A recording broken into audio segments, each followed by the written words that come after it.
আসন্ন বিধানসভা নির্বাচন লড়াই জমজমাট ব্যারাকপুর লোকসভা জুড়ে। ব্যারাকপুর লোকসভার অন্তর্গত বিভিন্ন বিধানসভাতে তৃণমূলে ভাঙন ধরালো বিজেপি। সোমবার 6 এপ্রিল শ্যামনগর ফিডার রোডে নোয়াপাড়ার বিজেপি প্রার্থী তথা ব্যারাকপুরের প্রাক্তন সাংসদ অর্জুন সিং এর হাত ধরে বিজেপিতে যোগদান করলেন হালিশহর পুরসভার প্রাক্তন চেয়ারম্যান রাজু সাহানি। নোয়াপাড়া বিধানসভার প্রাক্তন বিধায়ক সুনীল সিং, ভাটপাড়া পুরসভার বর্তমান কাউন্সিলর সিআইসি হিমাংশু সরকার, নোয়াপাড়া বিধানসভার তৃণমূলের বিভিন্ন নেতাকর্মীরা। ভোটের আগে তৃণমূলের ভাঙন নিয়ে ব্যারাকপুরের প্রাক্তন সাংসদ অর্জুন সিং বলেন, মানুষ পরিবর্তনের পক্ষে, তাই সবাই বিজেপিতে যোগদান করতে চাইছে। কি বলেছেন অর্জুন সিং শুনব। দল মধ্যে যত লোক বেশি আসবে তত দল ভারী হবে। দল বাংলায় ক্ষমতায় আসছে, বহু মানুষ আজকে বুঝতে পারছেন কি পশ্চিম বাংলা মমতাকে সরাবার জন্য ভারতীয় জনতা পার্টি একমাত্র দল আছে যেখানে সবাই মিলে এই তৃণমূলকে সরাতে পারে, মমতার কুশাসনকে সরাতে পারে। আজকে সবাই জয়েন করেছেন, সুনীল সিং, রাজু সাহানি, আমাদের বুটুদা, তারপরে সমরেন্দ্র কৃষ্ণ সাহা, তার বউ অনন্যা সাহা যে কাউন্সিলরও ছিল, তারপরে হিমাংশু সরকার, দীর্ঘদিন ধরে যে সাংগঠনিক ব্যক্তি, 20 বছর তৃণমূলের প্রেসিডেন্ট ছিল আতপুর শ্যামনগর শহরে, সিআইসি মেম্বার, যার উপরে মিউনিসিপ্যালিটির মধ্যে গুলি চালিয়েছিল যে তৃণমূলের গুন্ডারা, সে তৃণমূলের গুন্ডারা এখনো তৃণমূল করে। এরপরে কারা? এরপরে মমতা ব্যানার্জিকে নেব না আমরা।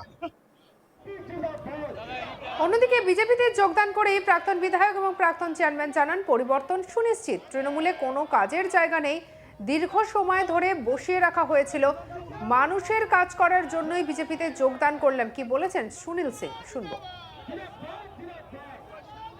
আমি আপনাদের বলেছিলাম ওটিংয়ে ছিলাম, আজকে কনফার্ম হয়েছে।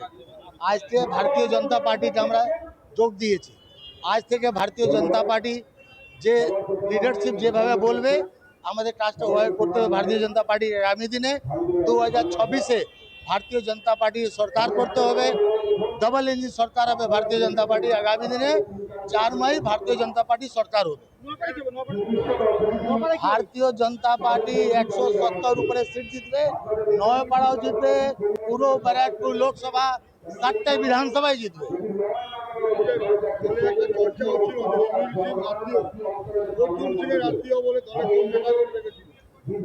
আমি শুরু থেকে আপনাদের মিডিয়া মাধ্যমে বলেছি, আমার উপরে বিশ্বাস করছিল না। আমার বিশ্বাস যদি না করে তাহলে আমাকে ওয়েটিং করিয়েছিলাম, আজকে কনফার্ম হয়েছে, আমি ভারতীয় জনতা পার্টি যোগ দিয়েছি।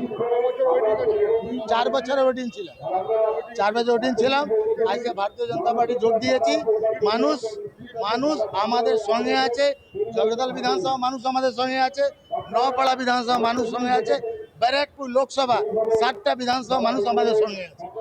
অন্যদিকে হালিশহর পুরসভার প্রাক্তন চেয়ারম্যান রাজু সাহানি কি বলছেন শুনব। আমি দেখুন, আজকে 47তম আমাদের বিজেপির স্থাপনা দিবস। ওই দিনে আমাকে বিজেপি পরিবার গ্রহণ করেছে বা অ্যাকসেপ্ট করেছে। আমি এটার জন্য বিজেপি ভারতীয় জনতা পার্টিকে আমি ধন্যবাদ জানাই। আমি একটা কথা বলবো, দেখুন, কার হাত ধরে জয়েন করাটা বড় ব্যাপার না। বিজেপি পরিবারে আমরা যে জয়েন করেছি, এবার ব্যাপারটা হচ্ছে আমাদের চেষ্টা এটাই থাকবে যে যেইভাবে পশ্চিমবাংলায় সারা বাংলায় যে অত্যাচার হচ্ছে, যেইভাবে একটা জুডিশিয়াল অথরিটিদের আটকে দাও, বন্দি বানিয়ে দেওয়া হচ্ছে, এটাতে বোঝা যাচ্ছে যে বেঙ্গলের অবস্থা কি জায়গায় যাচ্ছে। এবার আমি বলতে পারি, যত শিক্ষিত মানুষ আছে, যত জনগণ আছে, সব লোকদের এবার জেগে ওঠা উচিত, এবারে পরিবর্তন করা দরকার। দাদা, আপনি তৃণমূলে এতদিন ছিলেন, চেয়ারম্যান পদ সামলেছেন, আপনি কি তৃণমূল দল থেকে অপমানিত হয়েছেন কোনো রকম ভাবে? সেই জন্য দেখুন, তৃণমূল দলে আমি একটা কথা বলতে পারি, আমি যখন কাজ করছিলাম আমাকে সাইডলাইন করা হয়েছিল। আমি এটা আগেও প্রেস মিট করে বলেছি। আর যেখানে আপনি কাজ করতে পারবেন না, যেখানে আপনার সাফোকেশন হবে, সেখানে না থাকাটাই ভালো। আমার মনে হয় আপনি একটা ভালো পরিবেশে গিয়ে কাজ করাটা দরকার। কেন কি, আর যেইভাবে অত্যাচার আর যেই সিস্টেমে তৃণমূল দল চলছে এখন, আমার মনে হয় না ওখানে আমি ফিট বসি। বিজেপিতে কি কাজ করার জন্য এসেছেন, মানে কাজ করতে পারবেন? অবশ্যই আমি মানুষের জন্য কাজ করতে চাই। আর আমাদের এখন যা বিজেপি ভারতীয় জনতা পার্টি যেইভাবে সক্রিয় হয়েছে, আমি চাই ওনাদের সাথে হাত মিলিয়ে কাজ করতে। হালিশহর পৌরসভার চেয়ারম্যান বলেছেন আপনার বিরুদ্ধে একজন দুজন চলে গেলে তৃণমূলের কোনো ক্ষতি হয় না। এটা খুব ভালো কথা, একজন দুজন করতে করতেই 100 জন হয়। তো এটা আমার মনে হয় এটা খুবই ভালো কথা। ওরা যদি এটা ভেবে থাকে তো খুবই ভালো কথা। ঠিক আছে, সেটা সময় আসলেই বোঝা যাবে। 4 তারিখ আমরা এটা দেখতে পারবো জনগণ কি রায় দেয়। আসন্ন বিধানসভা নির্বাচনে লড়াই জমজমাট ব্যারাকপুর লোকসভা জুড়ে। ব্যারাকপুর লোকসভার অন্তর্গত বিভিন্ন বিধানসভাতে তৃণমূলে ভাঙন ধরালো বিজেপি।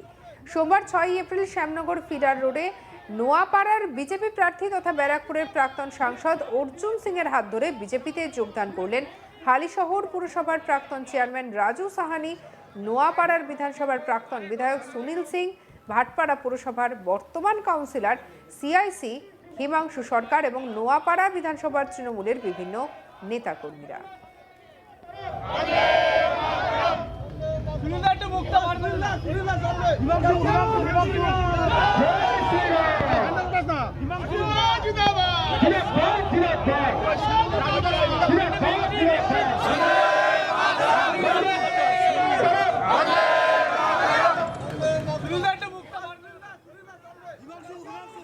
এই নিয়ে কি বলেছেন অর্জুন সিং, শুনবো আরেকবার। দল মধ্যে যত লোক বেশি আসবে তত দল ভারী হবে। দল বাংলায় ক্ষমতায় আসছে, বহু মানুষ আজকে বুঝতে পারছেন কি পশ্চিম বাংলা মমতাকে সরাবার জন্য ভারতীয় জনতা পার্টি একমাত্র দল আছে যেখানে সবাই মিলে এই তৃণমূলকে সরাতে পারে, মমতার কুশাসনকে সরাতে পারে।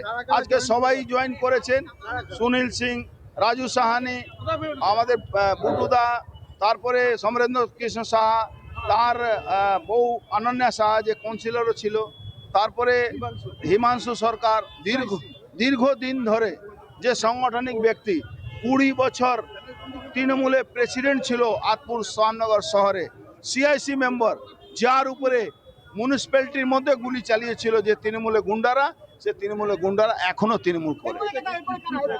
এরপরে কারা? এরপরে মমতা ব্যানার্জিকে নেব না আমরা।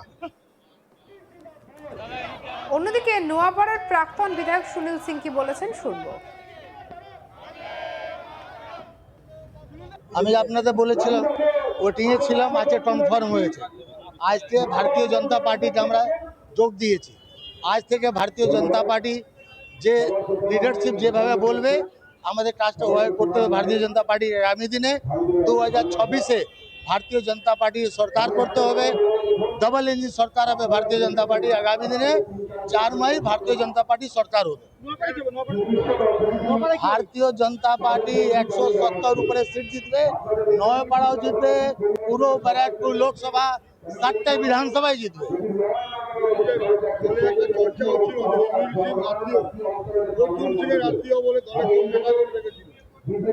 আমি শুরু থেকে আপনাদের মিডিয়া মাধ্যমে বলেছি আমার উপরে বিশ্বাস করছিল না। আমার বিশ্বাস যদি না করে তাহলে আমাকে ওয়েটিং করিয়েছিলাম, আজকে কনফার্ম হয়েছে, আমি ভারতীয় জনতা পার্টি যোগ দিয়েছি। অন্যদিকে রাজু সাহানিও এই নিয়ে বক্তব্য রেখেছেন। স্বাভাবিকভাবে বলা যায় যে ভোটের আগে এভাবে দল পরিবর্তন চাপে রইল। সঙ্গে রাখুন আজ তাক বাংলাকে। আর অন্যান্য খবরের জন্য সাবস্ক্রাইব করতে ভুলবেন না।